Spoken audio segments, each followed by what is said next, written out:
A 13-year-old girl discovered singing at a West Hampstead dry cleaners was turned into the face and body of a scandal orchestrated by punk's most notorious manager. The disturbing truth behind Bow Wow Wow's hit songs is not in the music charts, but in the system that let adults exploit a child in plain sight. How did a band built on rebellion become music's most chilling cautionary tale? Annabella Lwin was 13 when her life took a turn she never expected. Most afternoons, she could be found behind the counter of a small dry cleaners on West End Lane in West Hampstead, folding shirts and humming along to the radio. Her mother, a nurse, worked long hours to support Annabella and her 3 siblings. The job at the shop was her way of helping out, a way to earn a little pocket money in a family that rarely had any to spare. It was 1980, and the city outside was restless with the pulse of new music. Inside the shop, Annabella's voice carried above the whir of machines, sometimes drifting into melodies from the latest ABBA single. One day, a man named Dave Fischel came in to have his suit cleaned. He paused, listening to the girl behind the counter. There was nothing glamorous about the setting, just fluorescent lights, the smell of starch, and a teenager singing for herself. But in that ordinary moment, Fischel heard something rare. He asked if she had ever considered singing in a band. Annabella's first reaction was suspicion. She told him she would have to check with her mother.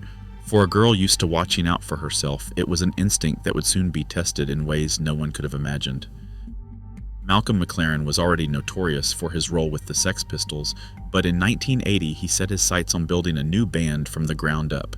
He did not start with a blank slate. Instead, he persuaded 3 key members of Adam and the Ants, guitarist Matthew Ashman, bassist Lee Gorman, and drummer David Barbarossa, to abandon their frontman and join his project. Adam Ant was left to pick up the pieces, while McLaren assembled his own vision of punk's next act. McLaren's approach was anything but ordinary. He launched an exhaustive audition process, screening over 200 singers during a 6-month search. The auditions dragged on as McLaren looked for something specific, someone who would fit his concept not just musically but visually and thematically. Throughout this process, McLaren's authority was absolute. The adult musicians he had recruited fell in line, aware that McLaren's reputation could make or break careers. His press statements at the time played up the band's rebellious image, but behind the scenes, the power imbalance was clear. The men in the group were adults, seasoned enough to know the rules, and McLaren was the one setting them. The official lineup was only finalized when he found the singer he wanted, a decision that would define the band's future and cement his own control. In July 1980, Bow Wow Wow released their first single, C30, C60, C90 Go, not on vinyl but as the world's first ever cassette single. The move was as bold as it was risky. The song's lyrics openly encouraged listeners to record and share music, a direct challenge to the music industry's fight against home taping. EMI, the band's label, refused to promote the release. Label memos show executives worried that pushing a song about piracy could backfire, yet the single still climbed to number 34 on the UK independent chart. The cassette's B-side was left blank on purpose, an invitation to copy whatever you wanted. For EMI, the controversy only seemed to fuel curiosity. Annabella Lwin's voice, bright, youthful, unmistakably that of a child, became the centerpiece of this experiment. Behind the scenes, the label's willingness to capitalize on her image and sound outweighed any concern for her age or well-being. Bow Wow Wow had made their mark, but the cost of that attention was just beginning to show. In November 1980, Bow Wow Wow released their mini-album Your Cassette Pet. Annabella Lwin was just 14. In the studio, she was instructed to perform vocals that were anything but innocent. Tracks like Sexy Eiffel Towers demanded suggestive moans and heavy breathing from a child surrounded by adult men. The songs blurred the line between provocation and exploitation, yet the album credits told a different story. Every track was officially attributed to the 4 adult band members, Matthew Ashman, Lee Gorman, David Barbarossa, and Malcolm McLaren. Lwin's name appeared only as the singer, never as a writer or creator, even though her voice and presence defined the sound. The denial of credit was more than a slight. It meant that every time these songs played on the radio or sold a copy, Lwin received nothing from the royalties. Songwriting and publishing credits are the backbone of music industry earnings. Without her name in the PRS database, Lewin was locked out of future income from the very songs her performances made memorable. She later spoke about this erasure, recalling, "There's a lot of songs they never gave me credit for. I can't do anything about it now as we're way down the road from it all, but thanks a lot, guys." Inside the band, she was isolated. The adult musicians did not communicate with her, and attempts to remove her from the group happened before a single record was released. The power dynamic in the studio was clear. A young girl's creative work was turned into product while her authorship was erased from the official record. Long before any public scandal, the exploitation was already deeply embedded in the music itself. In October 1981, Bow Wow Wow's debut album arrived with a cover that would ignite a national scandal. The image, shot by photographer Andy Earle, recreated Manet's 1863 painting, but with a disturbing twist.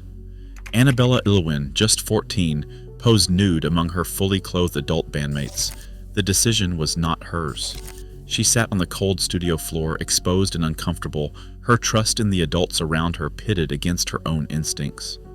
The photo was more than a punk provocation. It was a calculated act, orchestrated by Malcolm McLaren to provoke outrage and publicity. When Annabella's mother saw the album cover, her reaction was immediate. She went to Scotland Yard, demanding to know how a child could be used this way. Police launched an investigation under the Protection of Children Act, examining whether the photograph crossed the line into child pornography. The band's travel was restricted, and they were forbidden to leave the UK until McLaren signed a promise not to promote Annabella as a sex kitten. No criminal charges followed. The authorities, swayed by the defense of artistic intent and the lack of explicit content, closed the case. For Annabella, the investigation offered little comfort. The trauma of the shoot was compounded by the knowledge that her mother's complaint had been dismissed by the very institutions meant to protect children. McLaren's ambitions stretched far beyond one scandal. He spoke openly of plans for a magazine called Chicken, featuring nude photographs of 13-year-old girls, claiming it would expose the music industry's obsession with youth as pornography. The same nude photograph of Annabella was used again on the 1982 EP The Last of the Mohicans and on the Go Wild in the Country single, each time reinforcing the message that exploitation could be masked as art. The image now resides in the National Portrait Gallery, a permanent record of a child's vulnerability displayed for the sake of controversy and profit. In September 1983, Annabella Lewin was 17 and home in London. Recovering from exhaustion after months on tour, she opened a copy of NME and discovered in print that she had been fired from Bow Wow Wow. No phone call, no explanation. The band claimed she had stormed off stage in America, but she had not even left the country. The news hit without warning, cutting her off from the only life she had known since childhood. Alone and blindsided, Annabella retreated from the spotlight. She was left to process her dismissal in silence while the band moved on without her. In 1997, Annabella Lewin and Lee Gorman revived Bow Wow Wow, stepping back onto stages with the band's original name. The reunion brought no closure. In 2012, Gorman dismissed Lewin once again, this time from the project she had defined since childhood. Today, two versions of Bow Wow Wow exist. Gorman tours with a replacement singer, while Lewin performs billed as Annabella Lewin of the original Bow Wow Wow. Her website warns fans about shows promoted without her consent. Decades later, the power struggle continues, the legacy is split, and the original voice is still fighting for recognition. Today, the same nude image of a 14-year-old remains in the National Portrait Gallery, preserved as art, not evidence. The music industry still profits from blurred lines between provocation and protection. What we excuse as rebellion, others experience as harm. Some scars never fade, no matter how loud the applause.